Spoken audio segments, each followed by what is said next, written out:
dele, para que ele nos ajude a louvá-lo de maneira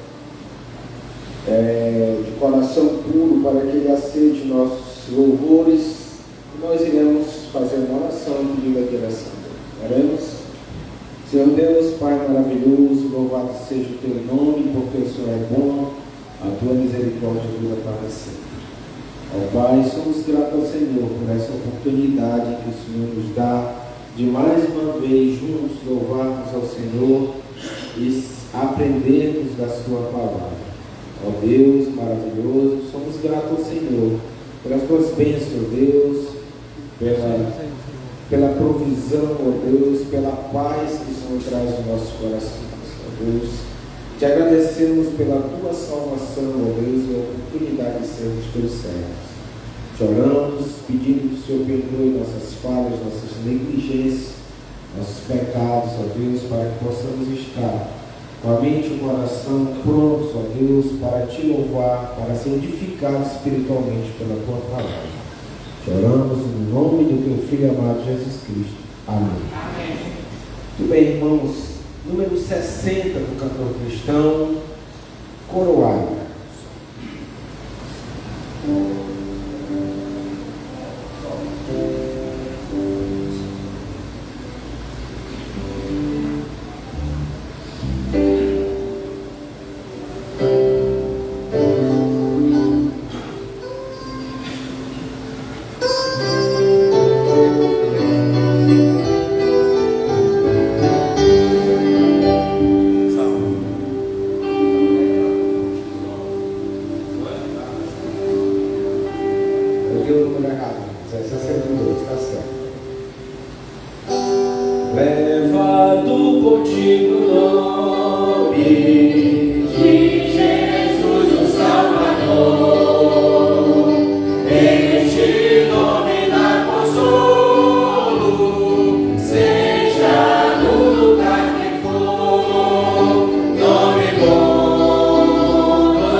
seja o nome do nosso Deus. Dessa feita nós iremos entoar um coro maravilhoso e sublime para mim. A paz do céu encheu meu coração.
Amém, irmãos?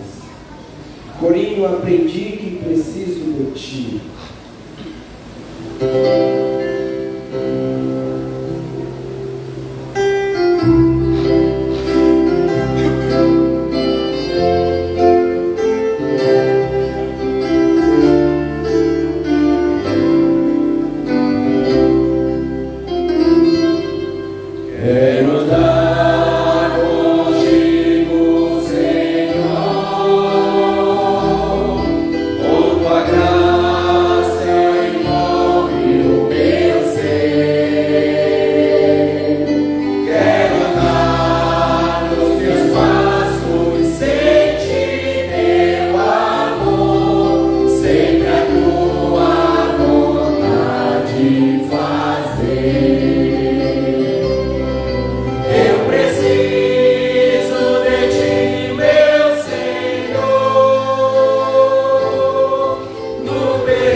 Ele nos tem sustentado.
Irmãos, em Israel era privilégio de poucos estar aos pés de Gamaliel, grande mestre. E por isso, irmão, nós também somos privilegiados, de ter aqui o pastor Marcos Perini. Nós não poderíamos perder nenhuma oportunidade de ouvir. Não estava no programa, nós não havíamos dito que ele iria palestrar na escola bíblica, mas conversamos posteriormente com ele, aceitou. Então, irmão, hoje nós iremos ouvir o pastor Marcos. Imagina eu vim dar aula hoje aqui e ele não vai fazer. Então convidamos o pastor.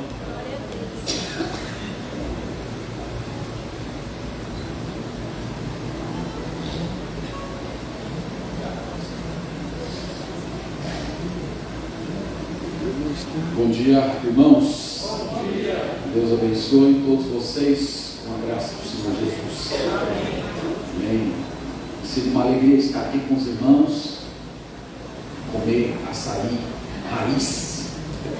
Lá em Salvador, depois que eu comi o açaí daqui, eu descobri que em Salvador não tem açaí, lá tem sorvete de açaí.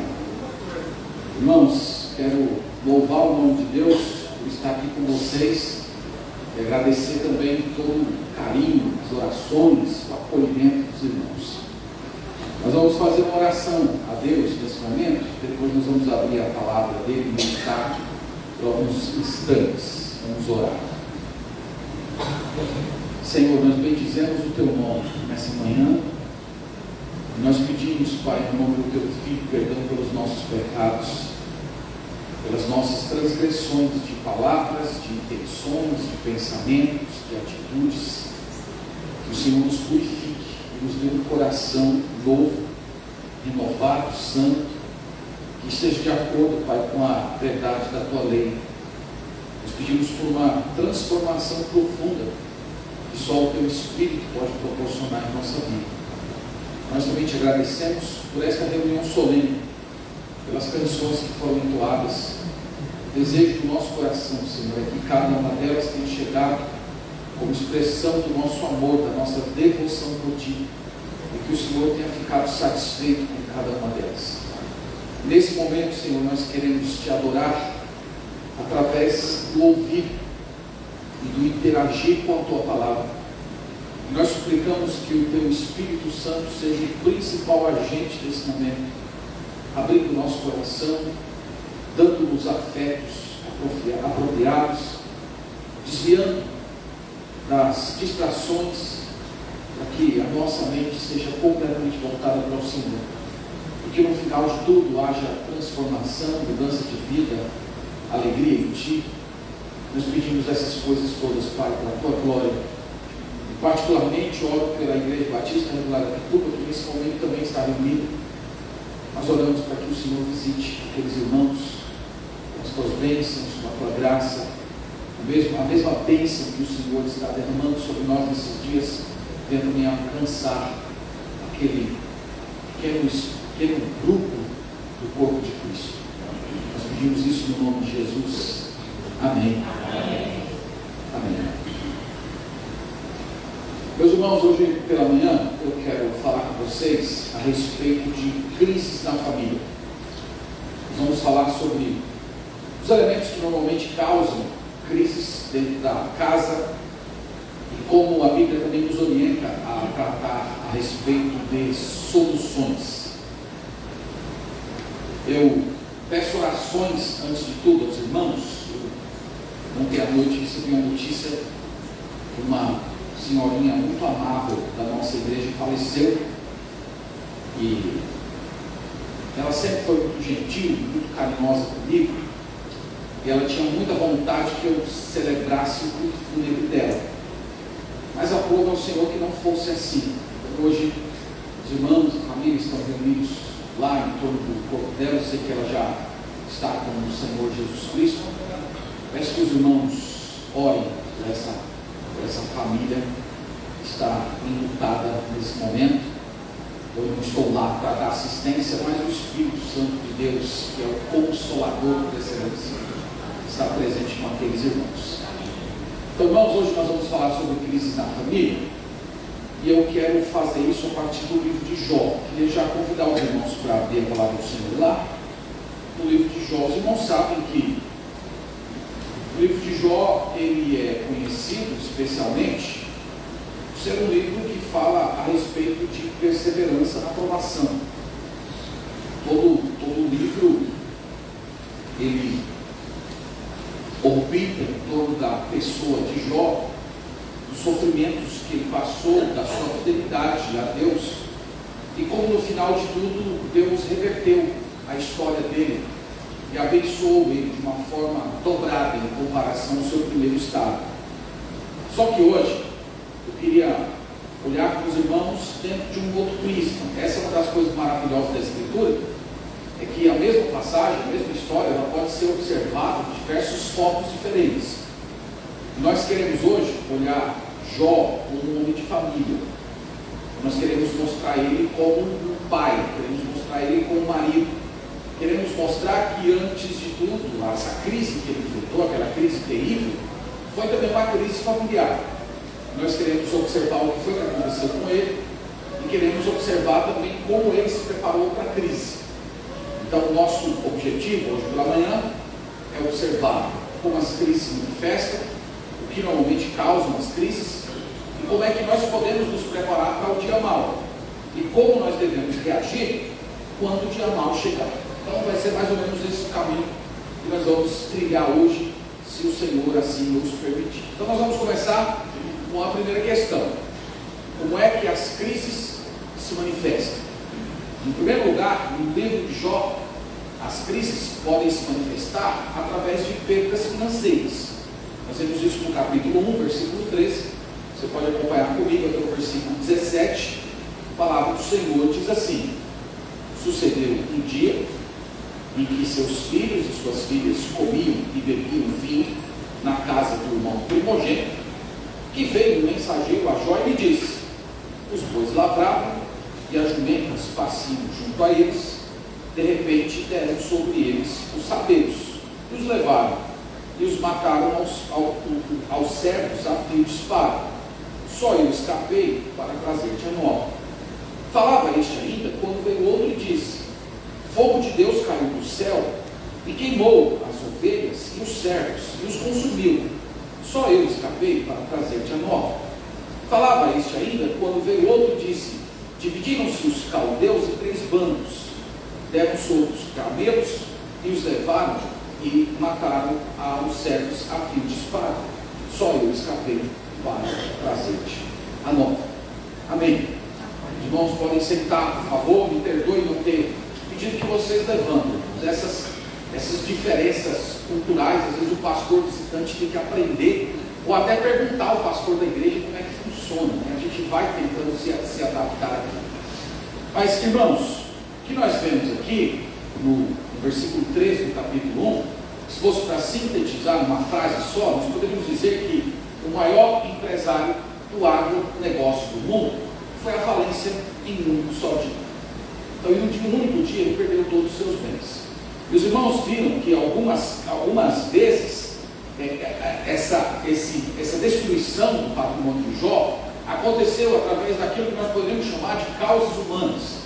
Então, o texto fala sobre os sabeus, o texto fala sobre os caldeus, que eram povos da antiguidade. Então, através de processos de guerra, de tomada de bens, esses povos simplesmente invadiram e tomaram o patrimônio de Jó. Então, ele perdeu através de causas naturais, mas ele também perdeu através de causas sobrenaturais. O texto sagrado diz que simplesmente caiu fogo do céu. E aquela pessoa que presenciou aquele fato, quando foi dar a notícia a Jó, ele falou que fogo de Deus havia caído do céu. Então, havia tanto causas naturais como causas sobrenaturais, e vocês imaginam como isso deve ter batido no coração de Jó, como isso deve ter chegado ao seu coração, aquela sensação de que Deus se voltou contra ele, aquela sensação que Deus não estava mais ao seu favor, aquele homem que tudo que tocava virava ouro, de repente viu todo o seu patrimônio ser amaldiçoado em um único dia. Então, irmãos, crises na família se manifestam através de perdas financeiras.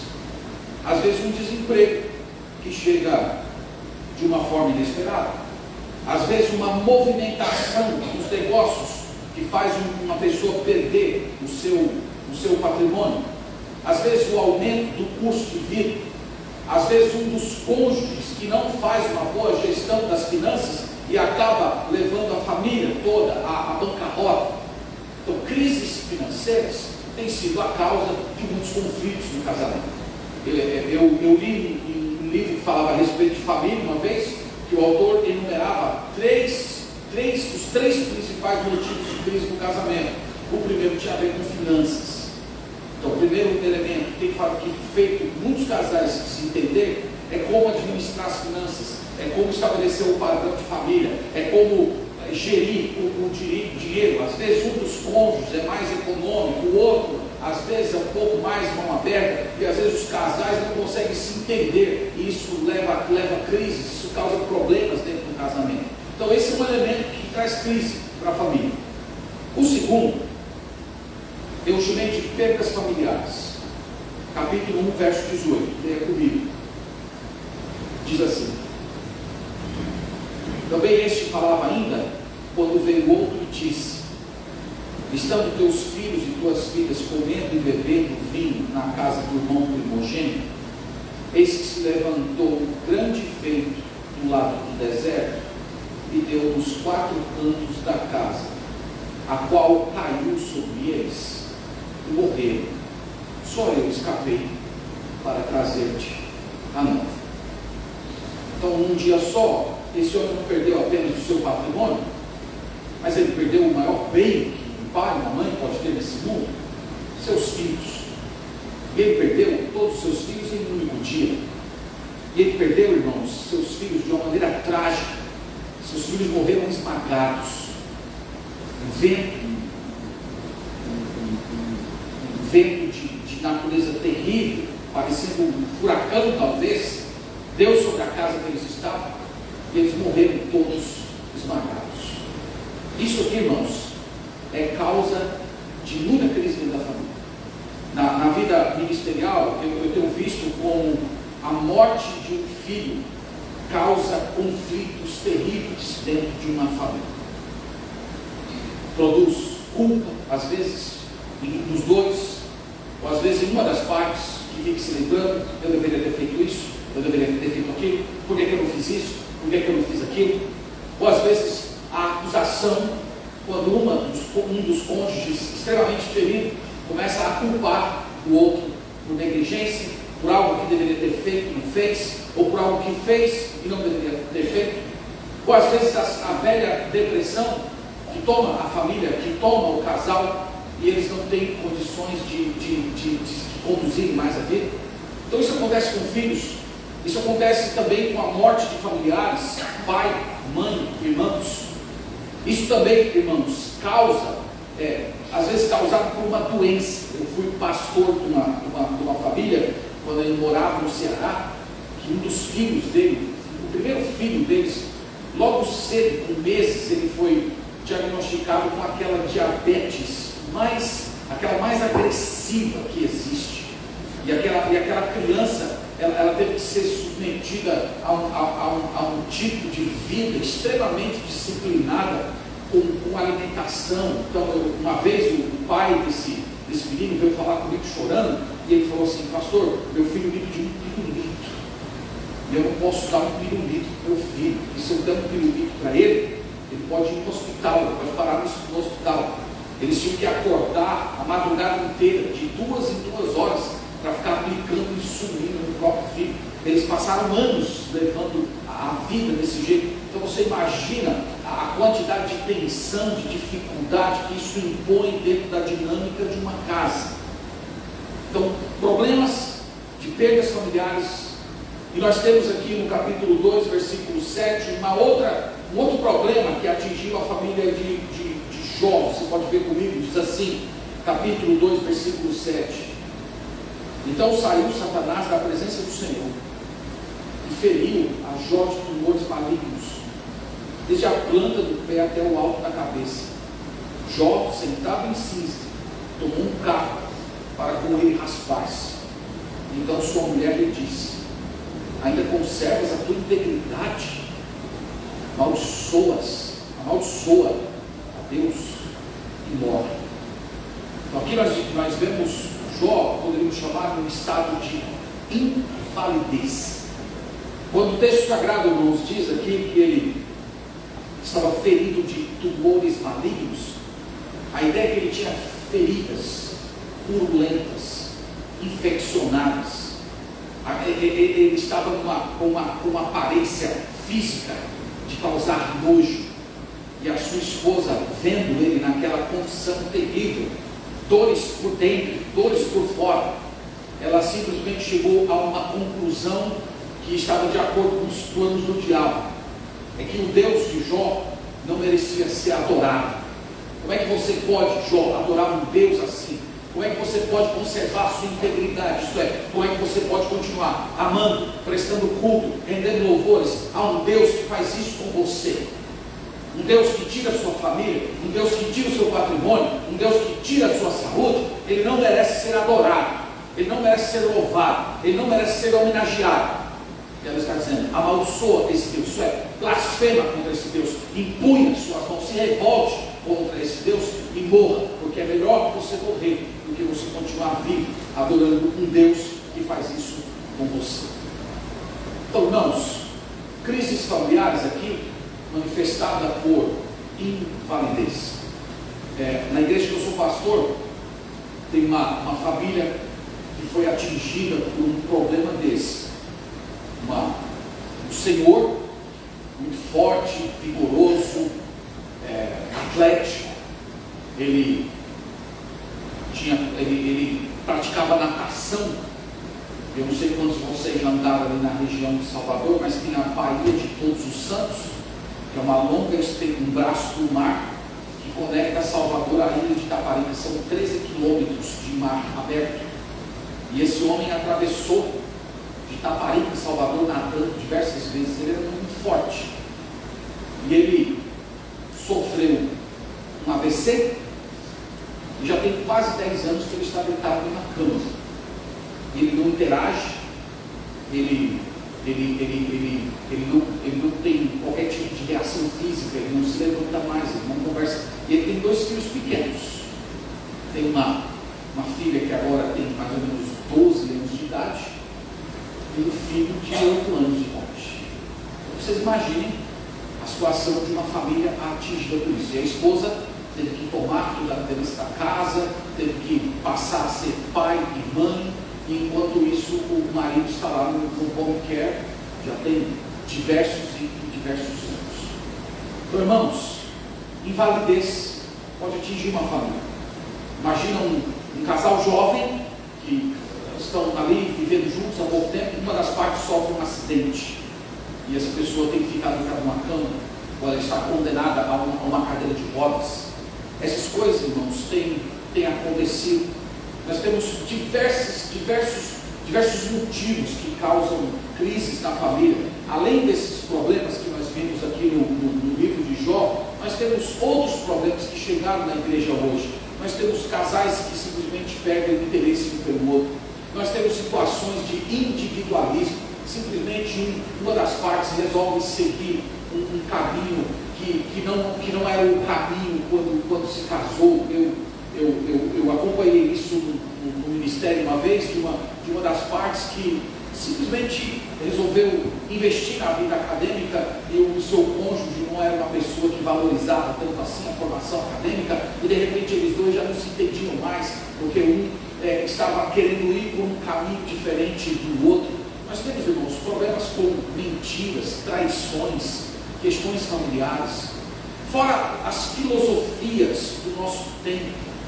Nós já mencionamos o chamado feminismo, que veio como uma supervalorização da mulher e um enfraquecimento da figura do homem. Então, aquela imagem da mulher empoderada e do homem fraco, do homem que não se posiciona, do homem afeminado.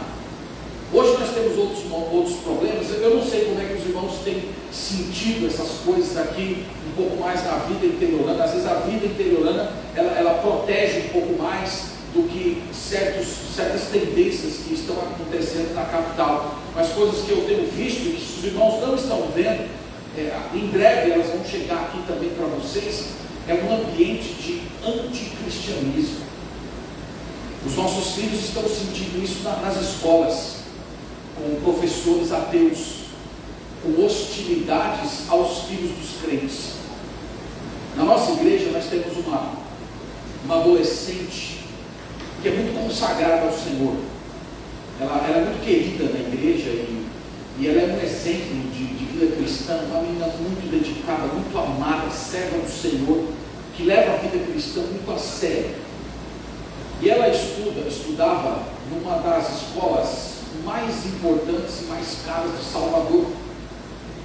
E uma vez a sua professora de redação pediu que ela escrevesse, que os alunos escrevessem um texto a respeito da figura da mulher, dentro dessa imagem da mulher empoderada, aquela coisa toda. E ela resolveu escrever uma redação a respeito daquilo que a Bíblia diz a respeito da mulher. Ela escreveu um texto muito caprichado e entregou para a sua professora. E a professora chegou para ela e disse: minha filha, eu não vou poder dar nota para você, eu vou rasgar a sua redação, você vai ter que escrever outra, porque essa sua redação está muito machista. E aquela moça ficou arrasada, foi para casa chorando, conversou com a mãe dela, e a família orou, e ela voltou para a escola e falou para a professora: professora, eu não vou escrever outra redação, não queria que a senhora pensasse que eu estou me desrespeitando, mas a senhora pode me dar o zero, porque eu não posso escrever aquilo que eu não acredito. Essas coisas que eu escrevi são as coisas que eu aprendi na igreja, que eu aprendi com a minha família, que eu aprendi lendo a Bíblia, e eu não posso simplesmente dar as costas para isso. E ela disse que nesse momento a professora começou a pedir perdão a ela, dizendo: olha, minha filha, me perdoe, eu não quis te ofender, me desculpe se o que eu falei feriu você. Ela disse: não, professora, a senhora não me feriu, é só eu mesmo que não posso fazer isso. Não, minha filha, mas olha, eu queria dizer para você que eu também sou evangélico, eu também sou crente. Só que você, com essa mentalidade, você não vai conseguir fazer uma universidade, você não vai conseguir fazer um mestrado, você não vai conseguir fazer um doutorado. Eu fiquei imaginando, irmãos, um tapa na cara que aquela professora levou de uma adolescente comprometida com o Senhor. Então, os nossos filhos, eles estão lidando com esse tipo de ambiente. Os jovens cristãos, quando chegam na universidade, eles têm que lidar com todo tipo de mundanismo, bebedeira, imoralidade, aquela suposta liberdade que na verdade não passa de escravidão da alma, escravidão dos seus sentimentos. E os jovens estão precisando lidar com essas coisas, e muitos pais cristãos estão na angústia de estarem perdendo seus filhos para o mundo. Tudo isso, irmãos, são crises familiares. Algumas que faziam parte do universo de Jó, e outras que fazem parte do universo que nós estamos vivendo hoje. Então, dito isso, eu queria partir com os irmãos agora para um segundo momento aqui da nossa meditação. Como é que nós nos preparamos para a crise? Como é que nós devemos viver antes da crise chegar? Então, se há um dia mau para cada um de nós, se vai chegar um momento que toda a família, de uma forma ou outra, vai ser peneirada, como é que nós nos preparamos para isso? Como é que nós devemos nos portar antes da crise chegar? Então, eu queria mostrar para os irmãos como é que Jó se preparou para a crise. No capítulo 1, versículo 1, nós temos o caráter de Jó. Veja aí comigo. O texto diz assim: havia um homem na terra de Uz, cujo nome era Jó, homem íntegro e reto, temente a Deus, que se desviava do mal. Aqui nós temos, irmãos, o caráter de Jó antes da crise chegar. O texto sagrado retrata ele como sendo um homem íntegro e reto. Esse texto aqui, irmãos, essa expressão íntegro e reto, é para falar de um homem que tem correção, de um homem que quando as pessoas olhavam para ele, para as suas palavras, para o seu comportamento, as pessoas viam uma integridade de vida.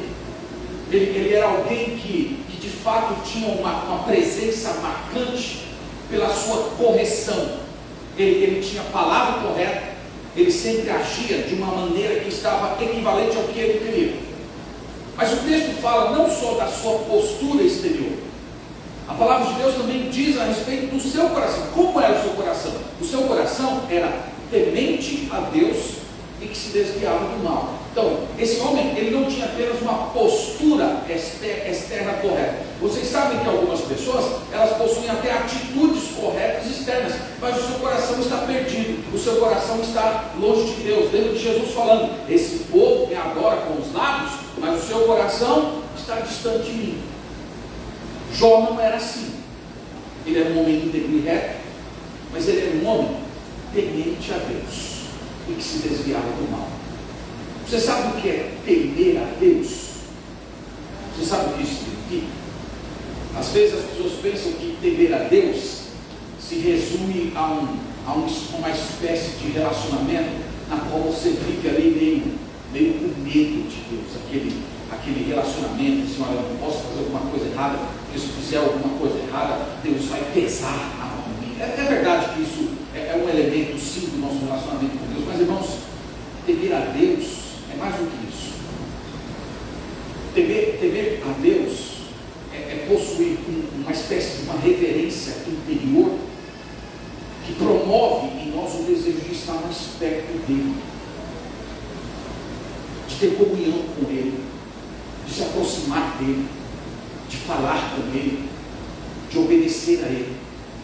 A essência do temor a Deus, se eu fosse procurar uma expressão sinônima para temer a Deus na Bíblia, eu usaria a expressão anseio por Deus. Um anseio por Deus que se manifesta em obediência.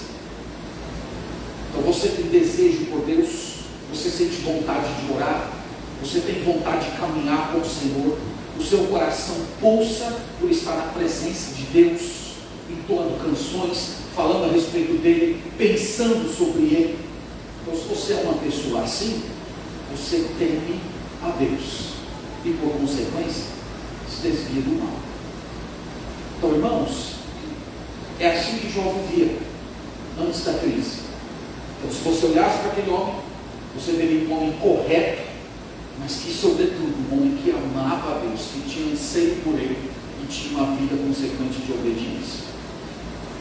Um outro elemento que faz parte aqui da vida desse homem é a maneira como ele conduziu o seu lar. Vamos olhar o versículo 4.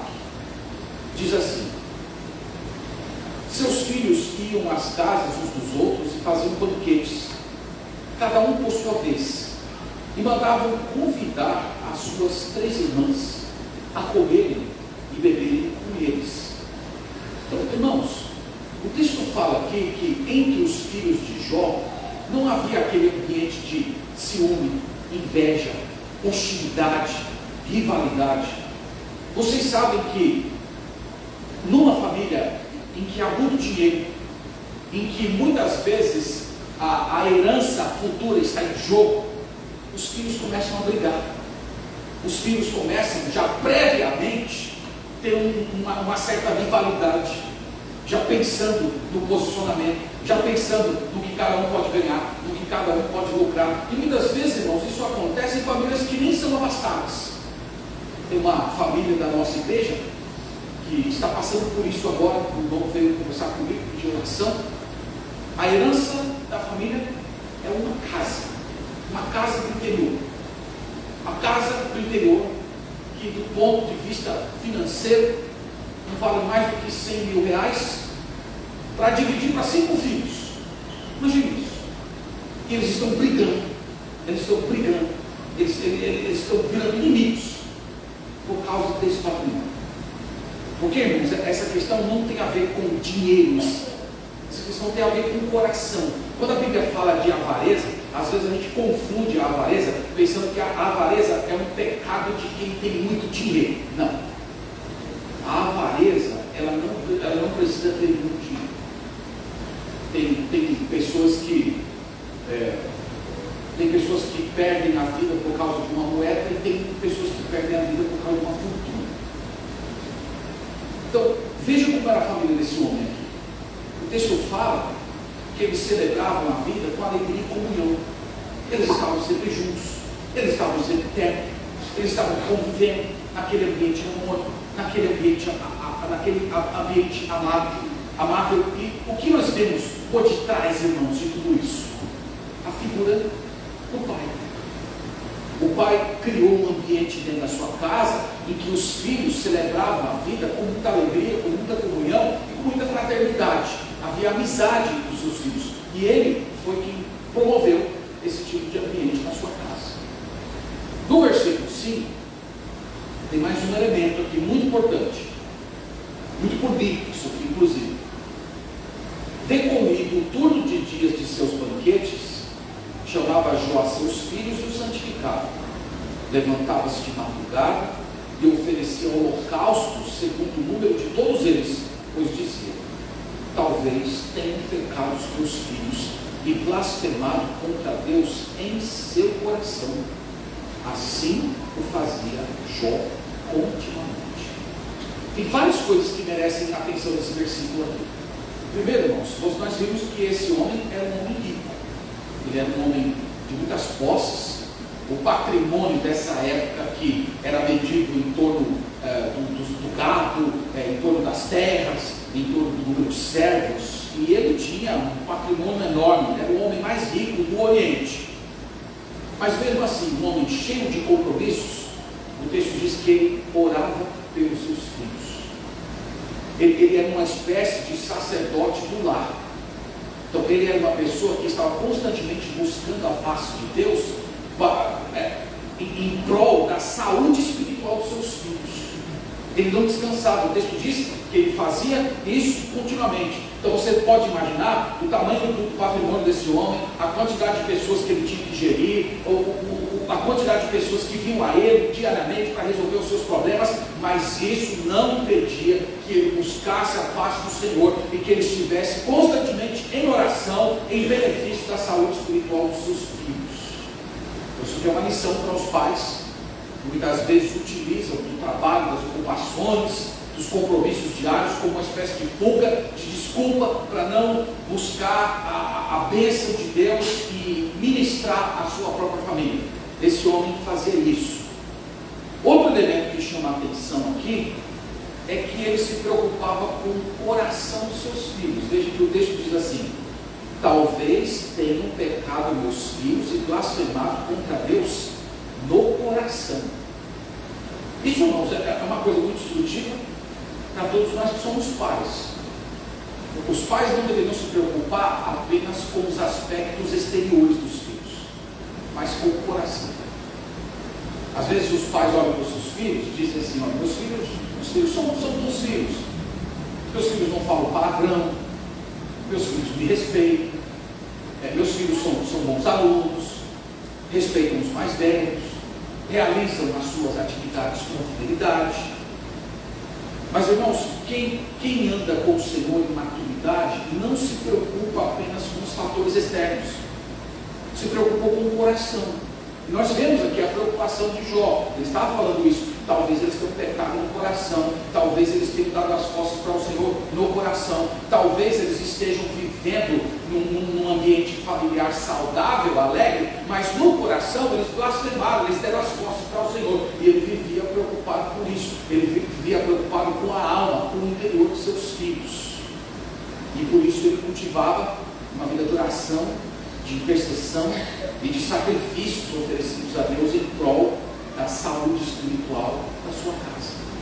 Então, irmãos, isso aqui é um exemplo do que nós temos que fazer antes da crise. Esse deveria ser o tipo de caráter que nós cultivamos antes do dia mau. Então, se a sua família ainda não foi atingida por um grande desafio, por uma grande perda, por uma grande crise, louvado seja Deus por isso, agradeça ao Senhor por isso, mas se prepare para o dia mau. E é por esse caminho que você se prepara, cultivando esse tipo de caráter. Agora, e na hora da crise? O que nós devemos fazer quando a crise bater a nossa porta? Quando chegar o dia mau? Capítulo 1, verso 21, veja aqui a sabedoria de Deus para todos nós. Eu dividi esse versículo em 3 e 10. No verso 21 é dito assim: e disse: nu saí do ventre de minha mãe, e nu voltarei. Essa é a primeira reação que você deve ter no momento da crise. O que é que esse homem está dizendo aqui, irmãos? Ele está dizendo que a essência da vida humana não tem nada a ver com o que você ganha nesse mundo. O que define você, o que estabelece valor à sua pessoa, não é a quantidade de patrimônio que você construiu ao longo da sua história. Porque você veio sem patrimônio, isto é, você entrou nu nesse mundo, e você vai partir sem patrimônio nenhum. Você vai sair também desse mundo sem ter nada nas suas mãos. Então esse homem, ele tem uma ideia muito correta, irmãos, de que patrimônio pode chegar e pode ser perdido. Os patrimônios que Deus nos dá, Deus não dá apenas dinheiro, Deus dá saúde, Deus dá bem-estar interior. Nós podemos perder todas essas coisas durante a nossa vida, mas a vida humana, a existência humana é muito mais do que aquilo que você ganhou ao longo da vida.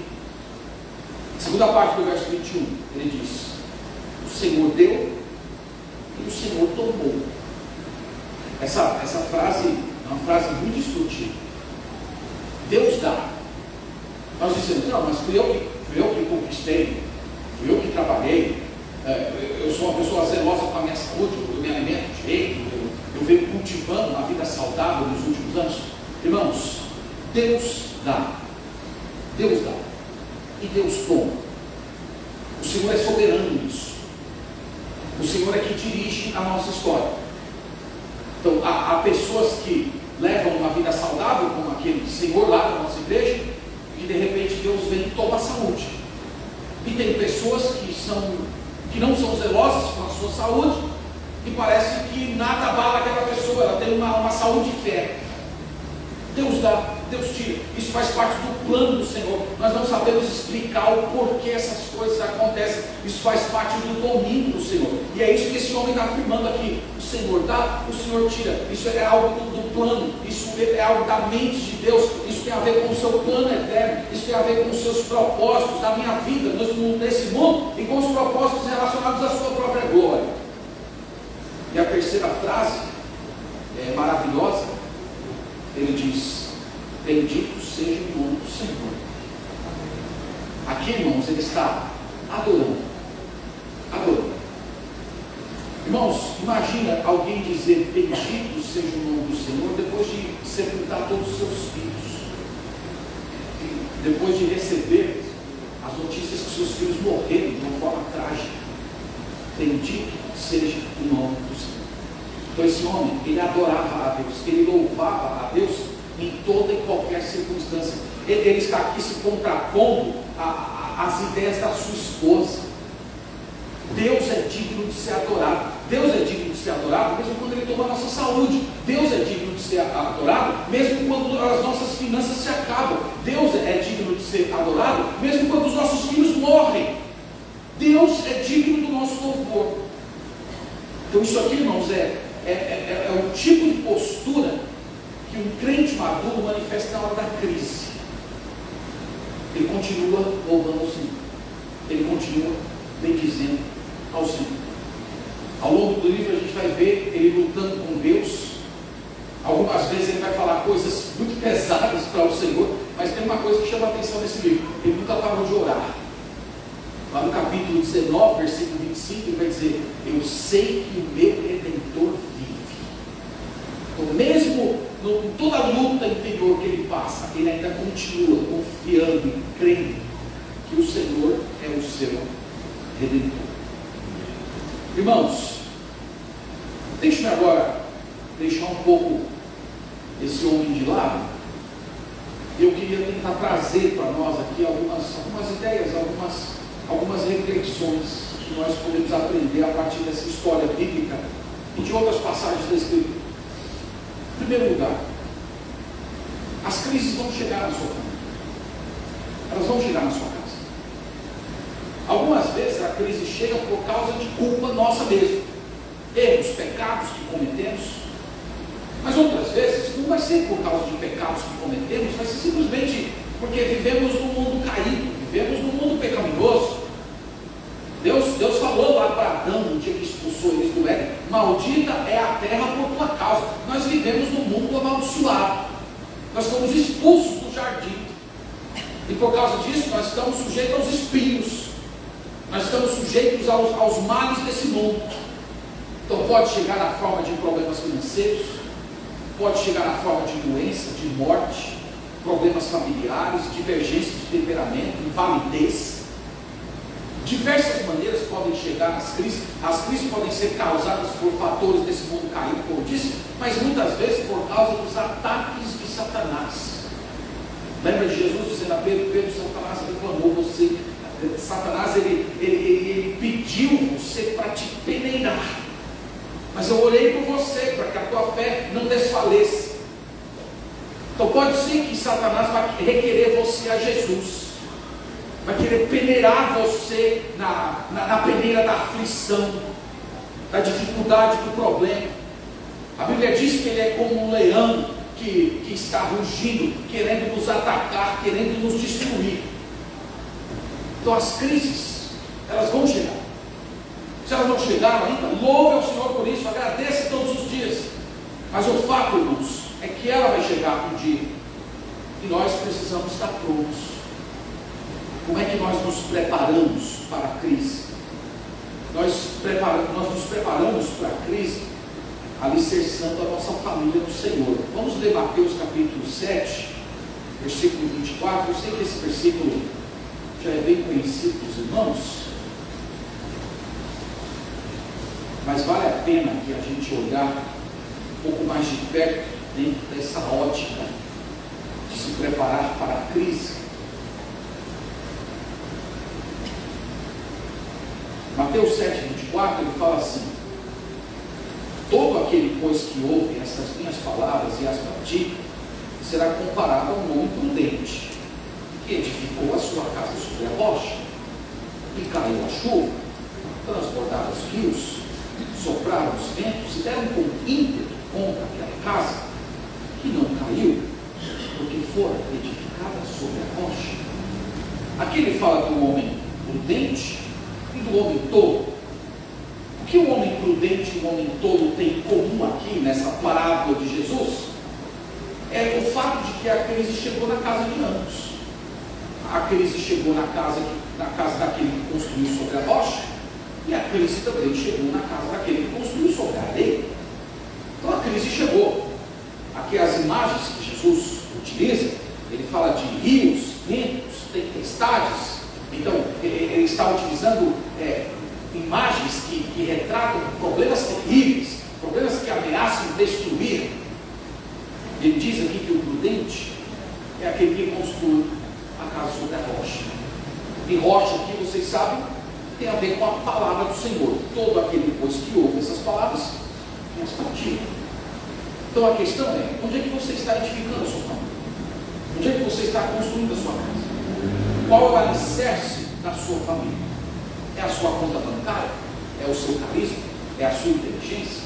É a sua capacidade de conduzir a sua casa? Onde é que você está construindo a sua casa? Você é uma pessoa que está preocupada em buscar o Senhor, conhecer a palavra do Senhor, internalizar a palavra do Senhor, viver a palavra do Senhor? O texto está falando, irmãos, que é dessa maneira que nós nos preparamos para a crise. Nós nos preparamos para a crise, tornando a nossa casa uma espécie de pequena igreja. Isto é, nós santificamos os nossos filhos.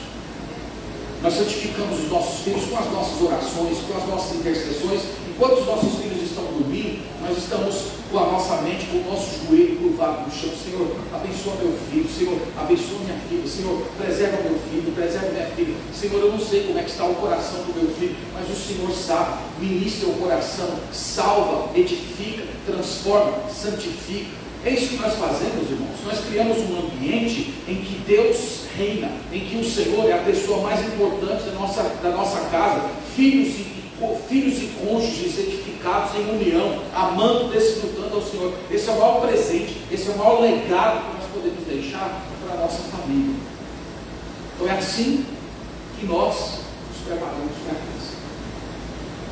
E para aquelas pessoas que já estão na crise, o que elas devem fazer? Elas devem continuar crendo no Senhor. Elas devem continuar adorando ao Senhor. As pessoas que já foram tomadas por terríveis dificuldades, elas precisam continuar dizendo: nu saí do ventre da minha mãe, nu eu voltarei, o Senhor deu, o Senhor tomou, bendito seja o nome do Senhor. Você precisa continuar crendo que Deus é bom. Você precisa continuar entoando louvores ao Senhor. Você precisa continuar crendo que Deus é soberano e que todas as coisas cooperam para o bem daqueles que amam a Deus. Você precisa continuar ecoando a oração de Jó: eu sei que o meu Redentor vive e que um dia ele vai se levantar e vir ao meu encontro, e na minha carne eu verei a Deus. Isto é, você não pode desistir de orar, você não pode desistir de interceder, você precisa continuar crendo. Eu sei que o Senhor está fazendo algo bom, eu não entendo, eu não sei porque o Senhor está fazendo isso, eu não sei porque o Senhor permitiu que essa dor me atingisse, mas eu creio que o Senhor é bom, eu sei que Ele é maravilhoso, eu entendo que muito mais dores do que eu estou sofrendo, o meu Salvador sofreu na cruz para que eu fosse salvo, e eu não posso ter a arrogância de querer ter uma vida muito melhor do que a do meu Salvador, e continuar crendo, buscando o consolo do Senhor, lutando por sua família. Esse homem, ele lutou por sua família. Sua esposa falou: abençoa o seu Deus e morre. E ele continuou. É muito interessante chegar no final do livro e pensar que Deus não restaurou apenas as finanças e a saúde desse homem, mas restaurou também o seu casamento. Como aquela esposa que mandou ele morrer, que ele reconstituiu a sua família. Há crentes, irmãos, hoje que estão buscando o caminho fácil do divórcio. Há pessoas que elas muitas vezes não têm coragem de chegar para o cônjuge e dizer: eu quero me divorciar de você, mas fica fantasiando aquilo no coração, pensando: como é que seria? Como é que eu iria viver? Como é que ia ser? Como eu iria reconstruir a minha vida com outra pessoa ou não? Se eu não tivesse me casado com essa pessoa, como é que seria? Como é que ficariam os meus filhos? Como é que ficaria a minha casa? E você fica ali, muitas vezes, tempos e tempos, pensando nessas coisas, sem repreender a si mesmo, sem lidar com aquela tentação do coração, e você não percebe que muitas vezes essa pequena brecha que você está dando para ficar pensando, fantasiando a destruição do seu casamento, são os pequenos pecados que passam debaixo da porta do seu coração e abrem a porta do seu coração para os pecados maiores. Você precisa continuar lutando pelo seu casamento, lutando pela sua família, louvando ao Senhor pela pessoa que Ele colocou do seu lado. Uma coisa que eu sempre falo lá na igreja, que mais ou menos assim, eu digo para os irmãos: você não merece estar casado com a pessoa que você está casado. Você sabe disso? A pessoa com a qual você está casada hoje, ela é muito melhor do que aquilo que você merecia. O que é que você merecia? Você merecia um inferno. Você merecia ser casado com um demônio, passando a lua de mel numa cama no inferno. É isso que você merecia. Então você está casado com alguém que é muito melhor do que você merece. Então pense nisso, agradeça a Deus pela pessoa que Ele colocou ao seu lado. As pessoas não casadas, eu queria lembrar, terminar e dirigindo a vocês, que vocês precisam se preparar para o casamento e para as crises que tocam a família. Vocês precisam fazer isso a partir de hoje. Eu tenho percebido que a maioria dos jovens não tem essa percepção de formar uma família sólida, de formar uma família na rocha. A maioria dos jovens cristãos estão pensando em constituir família a partir dos mesmos valores do mundo. E, para usar as palavras de Jesus, eles estão pensando em construir uma casa na areia. Eles pensam apenas em carreira, eles pensam apenas em aparência física, eles pensam apenas na satisfação dos desejos interiores. Isto é, eles estão procurando formar uma família a partir dos mesmos valores do mundo. E o que eu tenho visto, tristemente, é que muitos desses jovens, eles casam a partir de valores completamente errados. Olha, irmãos, eu tive que lidar com isso há pouco tempo, na igreja que eu sou pastor. Falo isso com muita tristeza. Um casal de jovens, eles vieram, pastor, nós vamos casar. E eu disse para eles, não casem. Não casem. Vocês não vão dar certo. Não, por que não vai dar certo? Porque vocês não têm estrutura. Vocês não andam com Deus. Eu olhei diretamente para o rapaz, o marido, e eu falei, você está na igreja, você foi batizado na igreja, mas você não anda com o Senhor. Eu tenho fortes suspeitas de que nem crente você é. Você é uma pessoa legal, uma pessoa divertida, ia para o futebol da igreja, jogava muita bola, e é um craque do futebol, mas ele não andava com o Senhor. Eu olhava isso e eu dizia, não vai dar certo. Não vai dar certo. Você não tem estrutura, você não é um homem dedicado ao Senhor, você não é um homem de trabalhar firme. Irmãos, eles casaram. Um ano depois, eles já estavam de volta lá na minha sala. Pastor, nós vamos nos divorciar. Então, irmãos, essas coisas têm acontecido e infelizmente têm se tornado cada vez mais comum entre os jovens da igreja. Os jovens da igreja, eles começam a namorar e eles namoram em danos, se agarrando, buscando apenas satisfação das paixões. Ontem estava conversando com o irmão Judá sobre isso e estava dizendo que eu tenho visto um crescente número de jovens que eles levam namoros lascivos. O namoro lascivo, eu quero dizer assim, aquele namoro em que os jovens não chegam a consumar o ato íntimo, mas eles sempre vivem no limite, eles vivem sempre abrasados, se aproximando cada vez mais do fogo, para ver o quanto eles podem chegar perto dele sem se queimar. E alguns desses jovens, eles não consumam de fato o relacionamento íntimo durante o namoro, mas aquele contato com as paixões periodicamente, de viver aquela coisa lasciva, aquilo vai treinando a espiritualidade, vai treinando o anseio por Deus. Esses jovens, eles vão ficando fracos, anêmicos espiritualmente, e eles constroem uma família na areia. Eles não têm estrutura interior. E quando passa aquela primeira fase do casamento, que eles agora precisam lidar com a realidade, com o dia a dia de viver juntos, eles simplesmente não têm nenhuma estrutura emocional, espiritual, para lidar com crise, porque eles não construíram sobre a rocha, eles construíram sobre as paixões.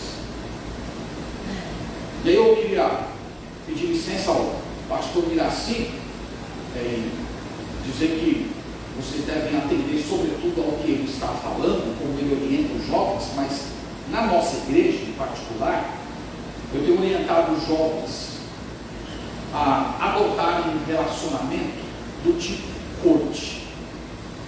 O que é um relacionamento do tipo corte? É um relacionamento em que o jovem se compromete e eles já com uma mentalidade de casamento. Eles não começam a namorar simplesmente porque estão gostando um do outro. Então o jovem já tem que ter uma estrutura, ele tem que ter um trabalho, pelo menos o mínimo possível para construir uma família. Então, se ele já está nessa condição, já tem assim no seu radar a possibilidade de se casar, então ele entra em relacionamento. Então nós temos desencorajado os jovens a namorarem cedo. começaram a namorar com 14 anos, 15 anos de idade. Irmãos, os jovens, quando começam a namorar muito cedo, eles precisam lidar com muitas tentações, com muitos conflitos interiores, quando eles ainda não têm uma maturidade completamente desenvolvida. Então nós estamos desencorajando esse namoro muito cedo. Nós estamos pedindo que os jovens adiem um pouco mais. E quando entrarem no relacionamento, já entrem com uma certa estrutura mínima possível. Não precisa ter carro do ano, apartamento, casa própria, mestrado, doutorado. Não precisa de nada disso, precisa do mínimo. E criarem um relacionamento fundamentado na corte. Isto é, muita conversa, muita oração, muita amizade, criando aquela cumplicidade, aquela amizade centrada no Senhor, edificação mútua, servir ao Senhor juntos, trabalharem juntos na obra de Deus, na igreja, cultivando aquela amizade santa, aquele afeto santo, e tão logo possível se casar. E eu sei que isso é completamente fora do universo da maioria dos jovens hoje. Eu tenho trabalhado isso com os pais, tentando conscientizar os pais da igreja que, embora seja um passo muito ousado e difícil para essa nossa cultura caída, imoral, que as pessoas podem sair aí beijando umas às outras. Recentemente, um jovem, eu estava aconselhando um casal de jovens que estavam começando um namoro, e eu falei para eles: olha, beijar, se vocês se beijarem, vocês estão pecando. O jovem ficou chocado. Pecado, pastor, beijar? É pecado. Então o senhor é contra o beijo? Não, eu sou a favor. Eu beijo minha esposa todos os dias. Eu sou muito a favor do beijo. Agora, na Bíblia, depois da intimidade do casal, aquela que acontece no quarto, o ato mais íntimo que existe entre um homem e uma mulher é o beijo. E o beijo, nas Sagradas Escrituras, é um privilégio dado apenas àquelas pessoas que são casadas. Então, isso, irmãos, eu sei que é uma ideia completamente antiquada aos ouvidos de tantas pessoas, mas nós, irmãos, nós não somos chamados a simplesmente reproduzirmos a cultura do nosso tempo. Eu tenho planos de, no futuro, escrever um material sobre isso. Eu já tenho pesquisado na Bíblia e na história a teologia do beijo. E eu penso no futuro ter material voltado para jovens a respeito desse assunto. E é muito interessante, se você for estudar, como é que a história do beijo, quando é que o beijo deixou de se tornar um privilégio de casados, para se tornar um direito de pessoas apaixonadas. Então, se você está apaixonado por alguém, a paixão é uma espécie de liberação para um beijo afetivo. Então isso, irmãos, não foi uma coisa que apareceu no meio do povo de Deus, isso não foi uma coisa que apareceu na igreja de Cristo, isso é uma coisa do mundo, especificamente de um movimento ali pelos idos do século XVIII chamado de romantismo. Então foi na esteira do romantismo que apareceu essa ideia de que estar apaixonado por alguém te dá o direito de beijar. Nas Sagradas Escrituras não é assim. Na Bíblia é você colocar uma aliança no dedo de uma mulher, aí isso dá o direito de você se beijar. É por isso que lá na cerimônia do casamento, isso é completamente sem sentido hoje. Vai lá a celebração, aquela coisa toda. Quando termina a celebração toda, o que é que o celebrante diz aos noivos? Pode beijar. Qual o sentido disso hoje? Já se beijaram, já se amassaram, já fizeram de tudo. Não tem sentido nenhum isso hoje. Não tem sentido nenhum. Mas a cerimônia do casamento, ela ainda guarda esse elemento que faz parte da fé cristã. A ideia é que a partir daquele momento que a união deles foi selada, agora sim eles têm o privilégio de um beijar o outro. Eu espero que Deus guarde os jovens dessa igreja, aqueles que ainda não entraram em relacionamento, para ter esse privilégio.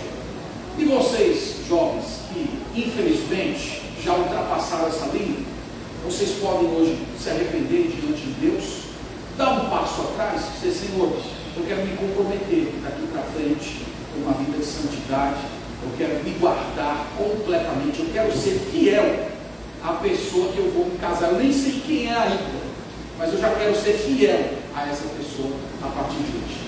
Que Deus nos abençoe, irmãos, que a palavra dele habite ricamente em nosso coração e que nós estejamos prontos para as crises, fundamentando a nossa família no Senhor. Amém? Vamos orar a Deus nesse momento. Nós te bendizemos, Pai, por esse momento, por essa ocasião, pela tua palavra lida. É maravilhoso, Senhor, nos debruçar na Sagrada Escritura e meditar nela, ouvir o conselho do Senhor, os apelos, as advertências, as palavras de motivação. Que maravilhoso, Senhor, quantos frutos maravilhosos nós podemos beber e desfrutar da tua palavra.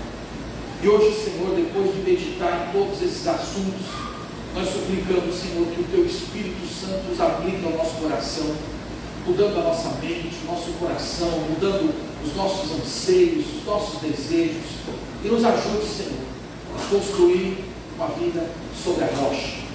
Nos ajude a sermos íntegros, tementes a Deus e a fugirmos do mal.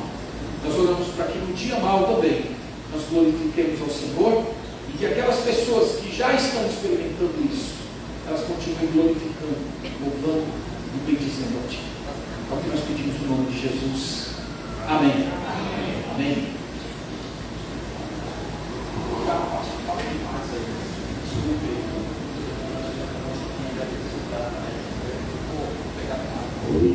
O pastor está dizendo que falou demais. Não, você não terminou, não me sugar o culpado ainda. E pastor, pode escrever um livro sobre a teologia do peso, que é 10 milhões logo na primeira página, o senhor vai vender, viu? Eu estava lendo um artigo sobre essa questão de beijo, né? E só para reforçar, e a ligação que existe entre o beijo e o ato sexual, né? E até a pessoa lá, né, que estava lendo o artigo, ela disse o seguinte, que quando o casal, falando do casal, quando o casal para de se beijar, é porque também esfriou a vontade no sentido sexual, né? Então as coisas são interligadas, né? Então por isso é um perigo mesmo para o jovem, né, que vive como Deus Senhor, né? Se amassando, se esfregando e tudo mais. Irmãos, como ainda não completou o horário, né, nós vamos fazer um pequeno parlamento aqui com o pastor. Vou pedir aí a ajuda de alguém que está na cadeira aqui com o pastor. Pode ser essa aqui. E eu dar um microfone e eu vou dar oportunidade aos irmãos que queiram fazer alguma pergunta ao pastor dentro do assunto abordado aqui. E lembrando, pastor, que a igreja tem o costume de escolher um versículo. Eu estava olhando aquele de João 21. Deus. Então, podemos recitar isso, né? Então fica o versículo chave aí, irmão. João 1:21, viu? Aí agora o microfone, pastor.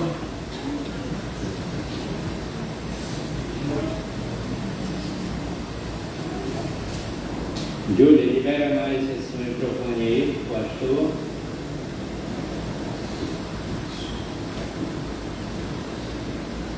Muito bem, irmãos, eu tenho certeza que não era só eu que estava ali, com curiosidade de perguntar algo para o pastor dentro desse assunto tão bom. Então, nós vamos abrir a primeira pergunta a esse momento de parlamento aqui do pastor. Edileide. Pastor, eu queria perguntar sobre quando o senhor falou assim, que tem que ficar espirituando, né? Que desceu fogo do céu e eliminou a imagem de Jó. Esse fogo é de Deus, porque Deus não foi Deus. Ele, apesar de ter permitido Satanás tocar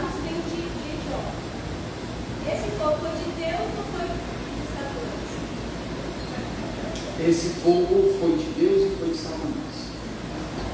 Uma coisa não exclui a outra. Na Bíblia, nós temos a chamada causa imediata e causa final. Por exemplo, a gente olha a construção dessa rua. A pessoa diz assim, reformar a rua da igreja. Quem foi que reformou? Uns dizem, foi o prefeito. Outros dizem, não, foram os pedreiros que trabalhavam ali, que estavam reformando. Então, qual das duas informações estão certas? As duas informações estão certas. Uma complementa a outra. Uma está focando na causa imediata. Outra está focando na causa final. Tanto que o autor, o Jó, ele não atribui a Satanás as mazelas que ele sofreu. Quando ele perde tudo, ele diz, o Senhor deu, o Senhor tomou. Então, no final das contas, foi o Senhor que tomou. Agora, Deus tomou usando como causa imediata a pessoa de Satanás. Nós temos, irmão, vários exemplos na Bíblia a respeito disso. Essa não é a única passagem. Eu não sei se os irmãos se lembram, aquela passagem do censo que Davi tomou em Jerusalém, aquele censo que ele fez contra a vontade de Deus. Eu não lembro aqui de cor, eu acho que é 2 Crônicas 24, mas eu não tenho certeza. Lá, no livro de Crônicas, é dito assim, que Satanás incitou a Davi a fazer o censo. E quando você lê o mesmo texto em Samuel, é dito que foi o Senhor que provocou Davi a fazer o censo, porque Deus queria punir Jerusalém. Então, um autor focaliza na causa imediata e o outro focaliza na causa final. Então, nós podemos dizer que Deus é a causa final de todas as coisas, das coisas boas e das coisas ruins do ponto de vista humano, porque lembra que aquelas coisas do ponto de vista humano que são ruins, elas fazem parte do plano eterno do Senhor. Então nós podemos dizer, irmãos, irmã, que as duas coisas estão acontecendo dentro de uma visão mais longa da Bíblia. Eu sei que esse assunto ele traz muitas outras questões, né, embutidas, mas uma resposta geral seria essa. Só mais uma pergunta. Em relação à crise familiar, eu tenho um pensamento assim, não sei se eu estou errado, mas é um pensamento meu. Nós estamos aqui para ser usados. Nós vamos ser usados ou de Deus ou do inimigo. Sendo eu uma pessoa convertida, eu posso ser usada do inimigo para não fazer as coisas acontecerem exatamente do jeito que Deus quer dentro da minha casa.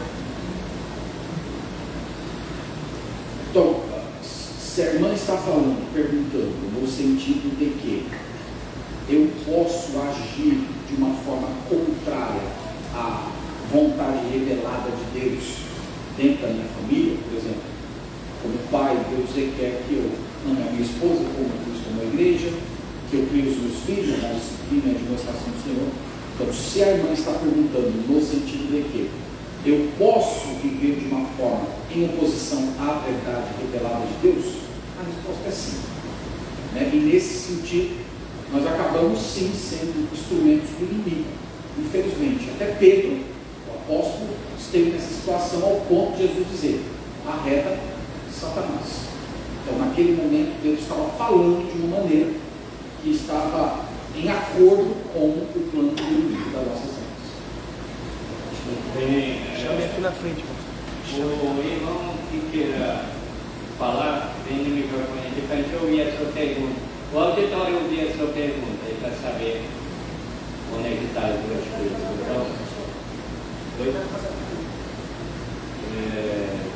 o irmão José levantou primeiro, então pode vir aqui, irmão. Deixa eu vir aqui na frente. Falar aqui no microfone para a gente saber o teor da sua pergunta também, né? Para entender melhor a resposta. Depois do irmão entra, depois da irmã Amanda, e aí depois a irmã Ximena, acho que vai quase fechar o horário. Oi, pastor, bom dia. Durante aqui esses versículos que o senhor leu, só falou da esposa de Jó uma vez, e foi quando ela pediu para ele a maldição a Deus, certo? dá-se a entender que ela não era uma pessoa convertida, no meu entender, né? Isso que eu vou lhe perguntar agora. Porque ela não participa aqui quando ele se levanta de madrugada para fazer orações pelos filhos, e só aparece ela dizendo para ele amaldiçoar. O senhor falou depois aqui que ele reconstituiu a família junto com ela, com essa mesma mulher. Ela era ou não convertida a Deus? Eu acredito que não, porque senão ela não ia pedir para ele amaldiçoar a Deus. E se não, em que ponto isso aparece na Bíblia? O momento que ela se converteu a Deus para que ele constituísse novamente a família e restituísse tudo que ele tinha perdido. A pergunta é, ela era ou não? E se não, em que ponto ela aparece na Bíblia? Se aparece, ela ter se convertido, porque Deus deu oportunidade de ele construir a família e os bens com a mesma mulher que pediu para ele amaldiçoar a Deus. É impossível de começar a a Bíblia, irmãos, ela se cala sobre isso. A gente só poderia especular. Não tem como bater o martelo e dizer ela era convertida. Uma pessoa convertida, ela pode chegar num certo momento de desespero e falar palavras de blasfêmias contra o Senhor? Eu acredito que pode. Na Bíblia e na história nós temos exemplos de pessoas que fizeram isso. Por exemplo, pessoas que foram submetidas à perseguição e à tortura. E a perseguição e a tortura tinham como finalidade negar o nome de Jesus. Então algumas pessoas submetidas à tortura negaram o nome de Jesus e depois voltam arrependidos, pedindo perdão, eu fiz aquilo, fui tratador, eu fui fraco, enfim. Uma coisa como essa, irmão José, pode acontecer. O fato dela não levantar de madrugada, o texto silenciar que ela levantasse de madrugada com Jó, isso não seria necessariamente uma indicação de que ela não era convertida, porque nesse tempo aqui, Jó ele funcionava como uma espécie de sacerdote da sua família. Então o sacerdote era uma figura eminentemente masculina. Então não causaria estranheza o fato de ela não estar participando. Mas nós não sabemos, irmão, no final das contas, se ela era convertida ou não. Tem que esperar mais um tempo aí. Glória ao Senhor. Se o arrebatamento acontecer hoje você vai ter a resposta.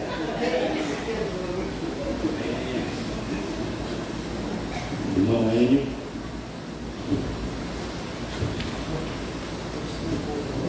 Bom dia, irmãos.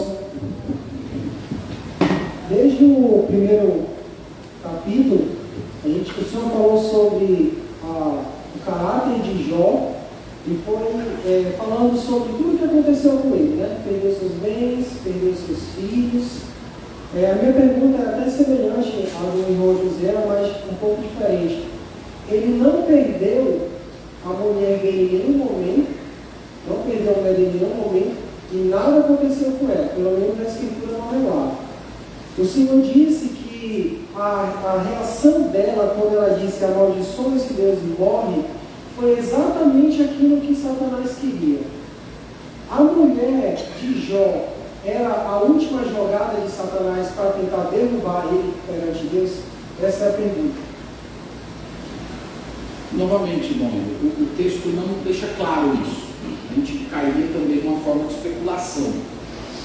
O que o texto deixa claro é que as jogadas de Satanás, para usar a sua imagem, as jogadas de Satanás, primeiro, foi atingir os bens dele, os filhos dele, em terceiro lugar, a saúde dele.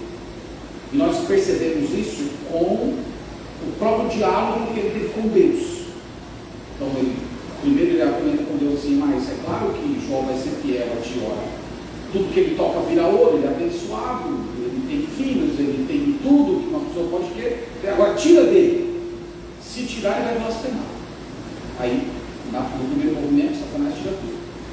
Depois, Deus provoca a conversa. Isso é uma das coisas que eu acho interessante, viu, irmãos?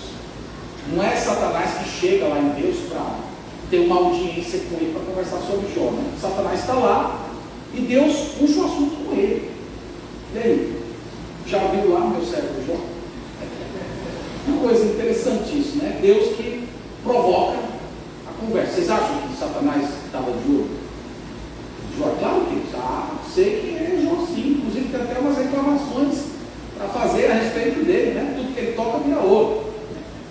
E o segundo movimento, Deus provoca a conversa, e Satanás diz assim, né? Pele por pele, tudo que o homem tem. Então ele está dizendo basicamente o seguinte: toca na saúde dele. Se tocar na saúde dele, ele vai prosperar. Então, no texto, esses são os dois movimentos claros de Satanás para tentar levar Jó para cima. Eu vejo mais a esposa dele como sendo uma consequência de tudo aquilo que vinha acontecendo. É claro que o que ela falou estava de acordo com a agenda de Satanás, porque o objetivo era levá-lo a blasfêmia. Mas eu não tenho base no texto para dizer, por exemplo, que Satanás cochichou no ouvido dela, possuiu ela, ou agiu nela, para que ela então falasse o que ela falou. Isso pode ter acontecido, mas também pode ser simplesmente uma manifestação do desespero. Bem, irmã Amanda, Mantilena, siga o exemplo da Amanda, fique na fila. Vai ser sobre a mulher de Jó também? Não. Vocês estão com muita curiosidade, né, em torno da mulher de Jó, né? É uma pergunta mais prática. O senhor falou acerca da questão da preparação para Cristo. O senhor falou acerca do caráter de Jó. Ele era um homem que era fundamentado no Senhor, fez com que ele tivesse essas atitudes em relação ao primeiro momento que nós vemos, em relação a tudo que ele passou, feito aos filhos, aos bens e tudo mais. Mas a gente vê que mesmo que Jó alicerçado, ele teve suas falhas ao decorrer do livro. Palavras que ele falou acerca do Senhor, equívocos. E pensando em famílias que não se prepararam para Cristo, não tiveram toda essa base, toda essa estrutura de preparação, e agora estão passando por esse problema, né, de crise na família, e não sabem o que fazer. Qual seria os princípios básicos, os conselhos que o senhor daria para que essa família começasse a lutar, se reestruturar? Essa é a minha pergunta. Obrigado, irmão, pela pergunta, muito boa. Então, o cabeçalho da pergunta da irmã foi muito apropriado. Mesmo com todo o caráter e comunhão que esse homem tinha com Deus, quando chegou a crise, ele falou coisas inapropriadas contra o Senhor. Você pode ler o livro. Ele não blasfemou contra Deus, que é o intuito de Satanás, mas que ele pecou na maneira como ele se dirigiu a Deus, eu não tenho dúvidas disso. Qualquer leitor do livro atencioso vai perceber isso. Ele falou coisas absurdas a respeito de Deus, ele acusou Deus de injustiça, ele chamou Deus para debater com ele. Não, vem aqui, se a gente for colocado aqui frente a frente, eu tenho certeza que eu vou provar que o Senhor agiu injustamente comigo. E aí depois que Deus aparece lá no capítulo 38, faz aquelas, acho que foram 70 perguntas que Deus fez. Ela diz: eu me arrependo no pó e na cinza, eu falei o que eu não sabia. Então, mesmo o ponto da pergunta da irmã é que mesmo uma pessoa preparada como ele espiritualmente, ele fraquejou no momento da crise. Imagina aqueles cristãos que não estão bons. Então, dentro do universo de uma pessoa que não se preparou para a crise, e a crise chegou, o que ela precisa fazer? Essa é a pergunta da irmã que eu entendi. Claro, o que ele precisa fazer? Precisa imediatamente arrepender-se diante do Senhor, verdadeiro e profundamente, do tempo de distanciamento, do fato de não ter levado a vida cristã a sério, de não ter buscado o Senhor fervorosamente, de não ter construído a casa sobre a rocha. As pessoas precisam se arrepender verdadeiro e profundamente, quebrantar o seu coração diante de Deus, reconhecendo que falhou, e dali por diante mudar completamente a sua postura, passar a buscar a Deus, consagrar-se ao Senhor, mudar a sua conduta, mudar os seus valores, mudar a sua postura e passar a viver como uma pessoa espiritual. Eu gosto de fazer uma diferença, irmãos, entre o crente espiritual e o crente maduro na fé. Essa diferença está na Bíblia. O crente espiritual é aquela pessoa que entra em obediência ao Senhor. Então, um novo convertido, que ainda não aprendeu nada a respeito da Bíblia, que ainda não se desenvolveu com conhecimento, maturidade na igreja, um novo convertido, ele pode ser espiritual, obedecer a palavra do Senhor. Agora, ser maduro na fé é outra coisa.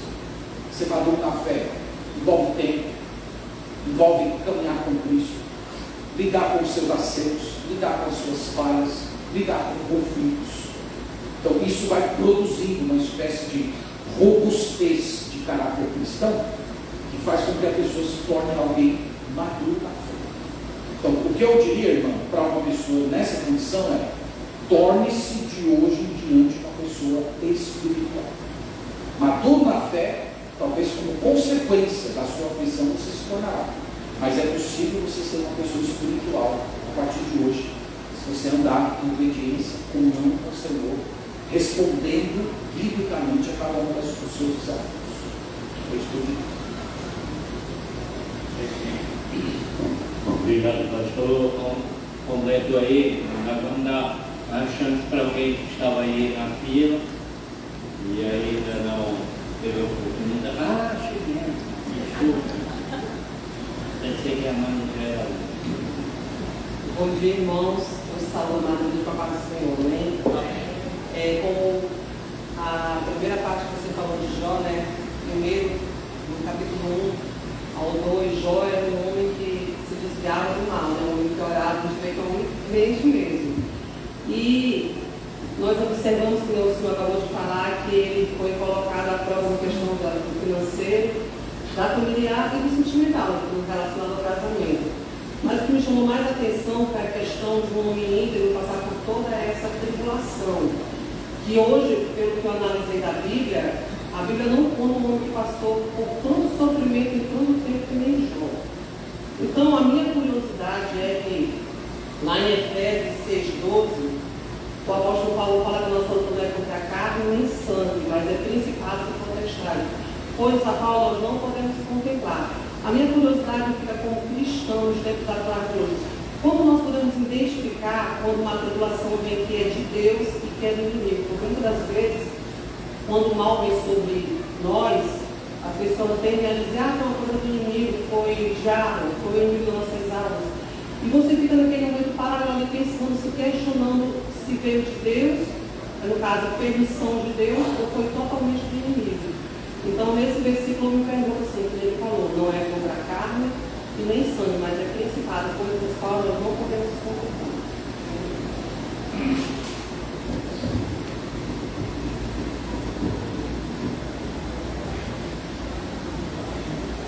Irmão, vou começar tratando sua pergunta, dizendo o seguinte, que em alguns casos fica claro que você está sofrendo algum tipo de opressão demoníaca. Nós fazemos uma diferença entre possessão e opressão. Possessão é a tomada do corpo, dos sentimentos. Isso não pode acontecer com quem é crente. Mas a opressão seria uma coisa de fora, pode acontecer. Em alguns casos, pode ocorrer situações em que fica claro a ideia de que você está sofrendo uma opressão demoníaca. Então, eu vivo numa cidade muito mística, vocês não sabem disso.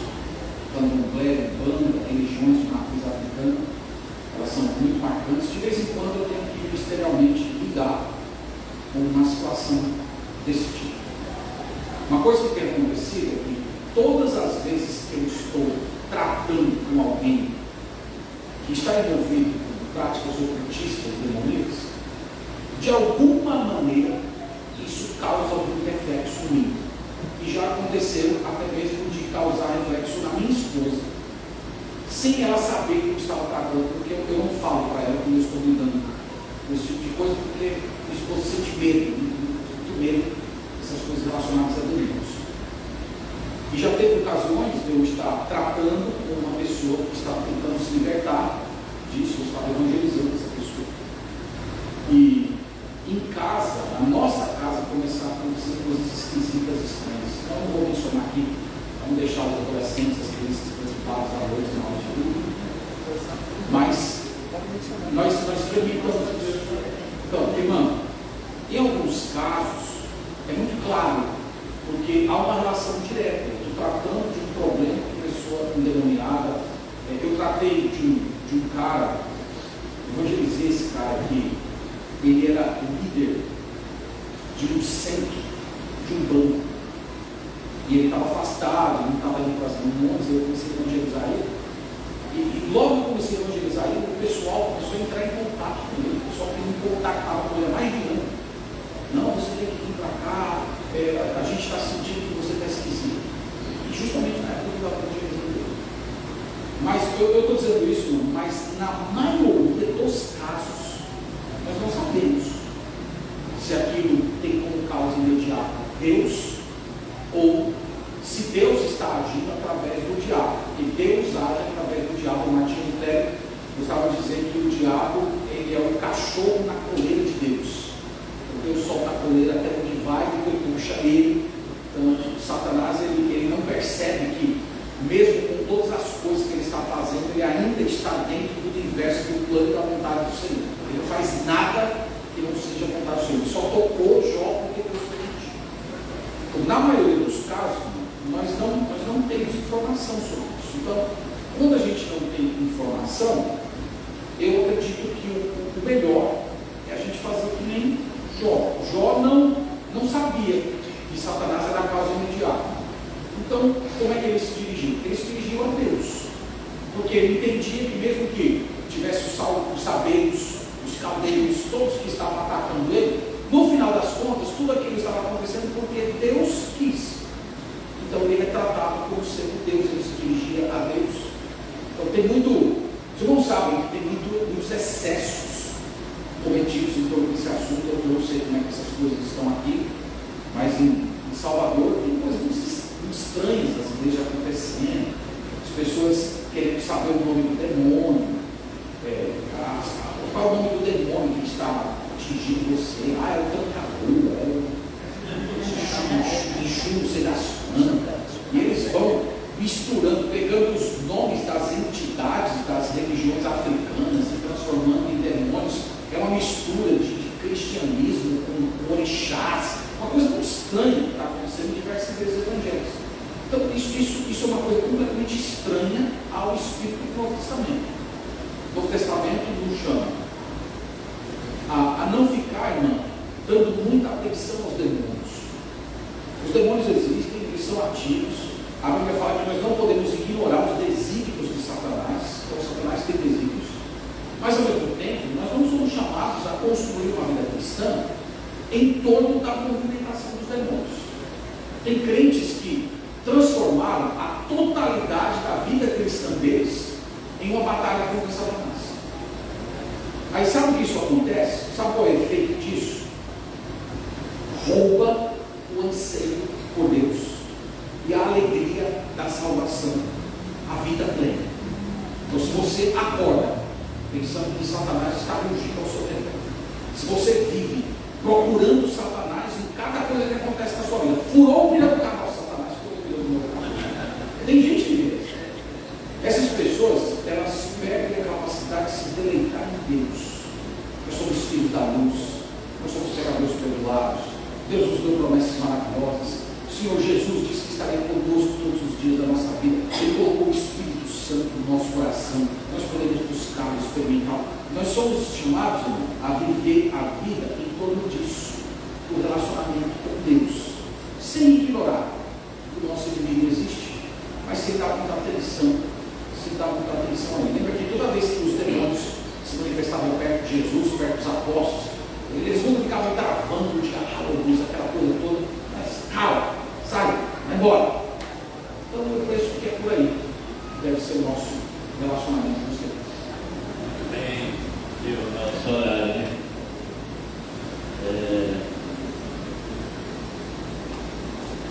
Mas não é mais sobre as coisas de Jó.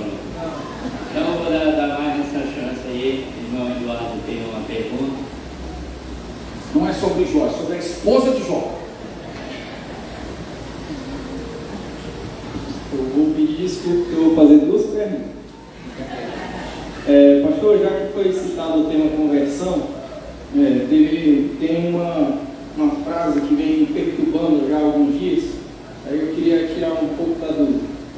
É possível a gente ter suspeitas ou tentar definir por evidências a conversão de uma pessoa, até mesmo baseada em 1 Coríntios 5, o Paulo fala sobre o moral de Corinto, e também Mateus 18, quando Jesus fala que a gente deve disciplinar por conta do testemunho da pessoa, porque a frase que vem me perturbando é não julgueis, né? Aí, como o irmão José falou de conversão, me veio essa pergunta, essa dúvida. Então, se é possível ter evidência de acordo com as Escrituras, não o veredito final, porque até no último dia de conversão da vida da pessoa pode se converter. Primeira pergunta é essa. E a segunda é: como tratar jovens que querem continuar com um namoro com um incrédulo? E nós sabemos que a Bíblia não fala de namoro, fala de casamento. O namoro com o crente já é meio lamentável, né? Aí depende de como vai se lidar. Mas e como tratar quando o jovem crente quer continuar com um namoro com um crente? Essa segunda, o pastor Miraci que vai responder, viu, pastor? Mas eu vou falar como temos feito lá na igreja, hein? Mas no final das contas, lembra que a autoridade é o homem, tá? Vocês vão seguir o que ele está dizendo. Então, é possível ter evidências de conversão verdadeira? A resposta é sim. A Bíblia fala, inclusive, em 1 Tessalonicenses, Paulo dizendo: eu exorto vocês a confirmar a vossa vocação e eleição. Então, a Bíblia apresenta, sim, provas concretas das pessoas que são convertidas verdadeiramente. Eu gosto de sintetizar, dizendo assim: uma pessoa convertida é alguém que tem anseio por Deus e vive uma vida de obediência. Uma pessoa convertida, sinteticamente, seria isso. Ela tem anseio por Deus, isso é. Ela deseja buscar Deus, ela tem alegria em estar no meio do povo de Deus, ela é compromissada com Deus, e ao mesmo tempo ela vive uma vida de obediência, portanto, aos seus pecados, à natureza. Agora, não significa que todos experimentem isso no mesmo grau e na mesma velocidade.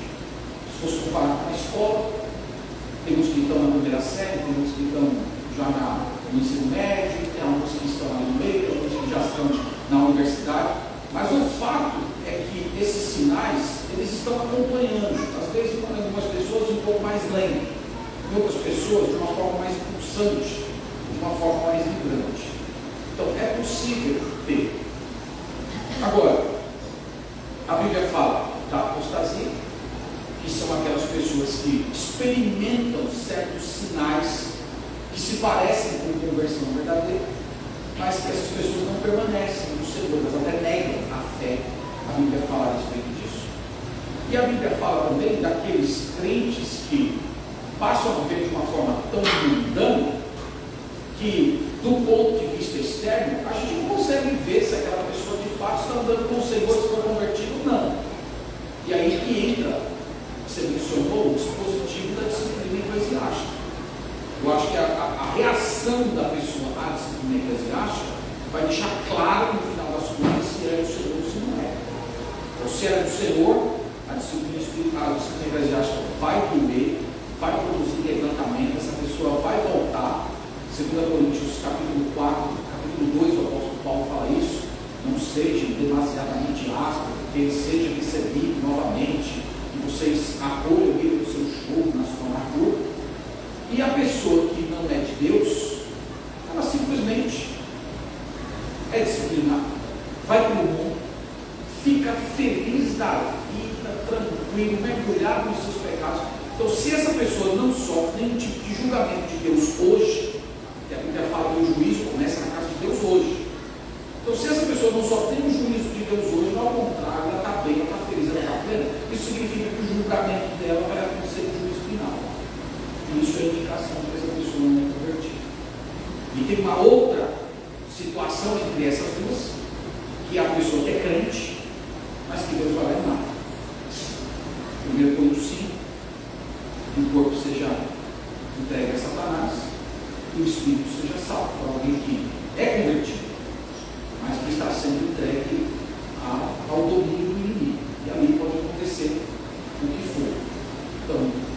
penso que são esses os três caminhos que nós temos no Novo Testamento, e que eles acabam deixando claro se aquela pessoa tem graça ou se ela não tem. Se ela tem, a disciplina vai produzir quebrantamento. Se não, a disciplina produz revolta, e essa pessoa é afastada do corpo. A segunda pergunta, o senhor quer responder a segunda? Não, antes de eu responder a segunda, eu só queria fazer uma observação nessa primeira, que nessa questão, mas não nos dá o direito de nós, por olhar essa lentidão, como o senhor disse, em alguns que não acompanham o desenvolvimento da fé cristã, ficar descartando que o cara seja um crente. Né? Se o cara é lento, mas olha, rapaz, eu vi aquele cara chamando palavrão lá no campo, acho que aquele cara não é crente não, porque às vezes a pessoa vive num ambiente onde ela descuidadamente, como uma vez nós jogando futebol, um diácono lá foi pedir uma bola, né, de uma da nossa igreja, e ele usou um palavrão. Aí quando ele olhou que estava lá no pastor, aí ele ficou embaraçado, né?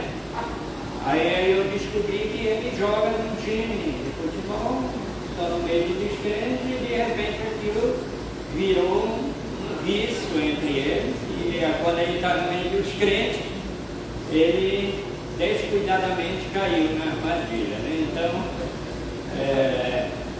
só essa observação que eu queria fazer, porque às vezes o nosso zelo, a gente fica, acaba descartando quase todos os crentes que às vezes vão sendo convertidos, né? Porque não acompanha aquele padrão que a gente já alcançou na vida cristã. Tem alguns que tem a vida cristã bem aprumada mesmo, e essa é a tendência maior de a gente olhar e ver aquele que não chegou à minha estatura da plenitude de Cristo. Eu acho que não é crente não.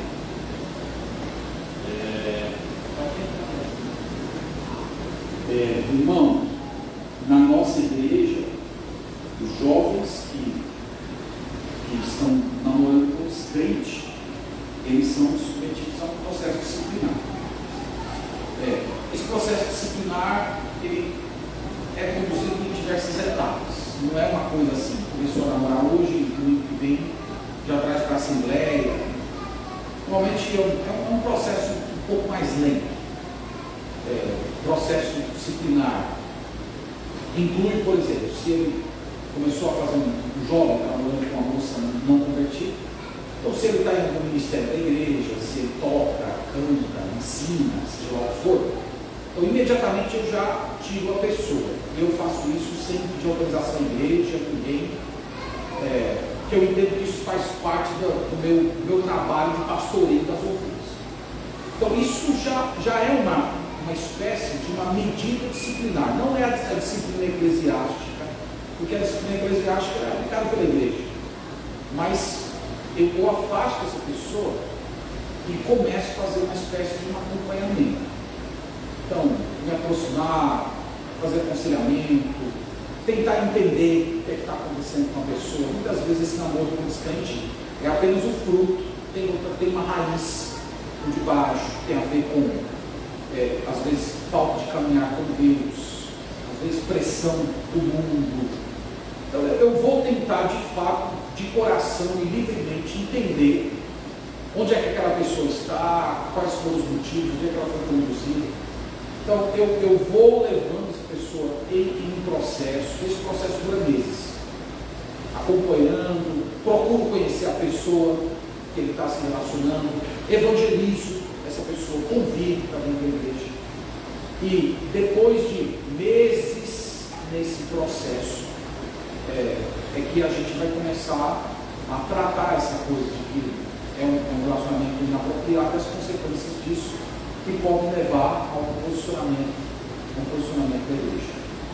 Então, a pessoa é submetida a um processo disciplinar, mas não imediatamente à disciplina eclesiástica. A gente vai levar essa pessoa durante um tempo. Na maioria dos casos, eu não precisei levar para a igreja. O tratamento pastoral foi suficiente para resolver a questão. Muito bem, mas agora é curiosidade minha.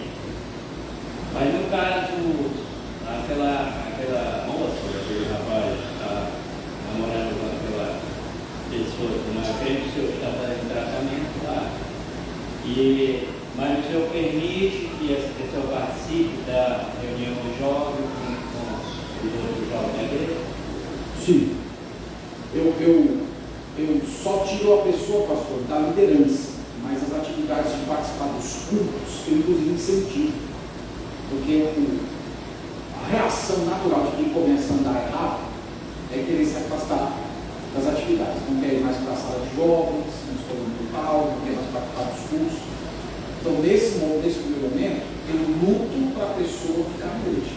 Eu até digo para ela, parte da vergonha que você enfrenta, tendo que lidar com os outros jovens, lidar com os irmãos, sabendo que você não está andando corretamente, essa vergonha, inclusive, é um meio de graça de Deus, é uma indicação que o Espírito Santo está incomodando o seu coração. Então, eu não proíbo a pessoa, eu só proíbo, pastor, uma pessoa de participar das atividades de culto se ela for expulsa da igreja. Não, a minha pergunta foi sobre o namorado distante ou namorado. O senhor permite que ele assista na cidade? Sim.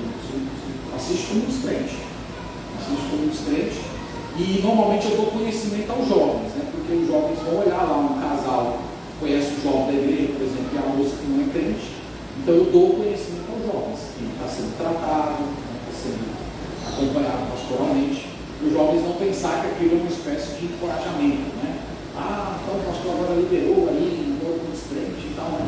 Então eu dou ciência aos jovens, mas no primeiro momento, eu procuro trazer a pessoa para perto de Cristo, porque, irmãos, eu tenho uma questão pessoal sobre isso, porque, pastor, quando eu fui para a igreja a primeira vez, eu não fui interessado no Evangelho, eu fui porque eu estava interessado numa moça.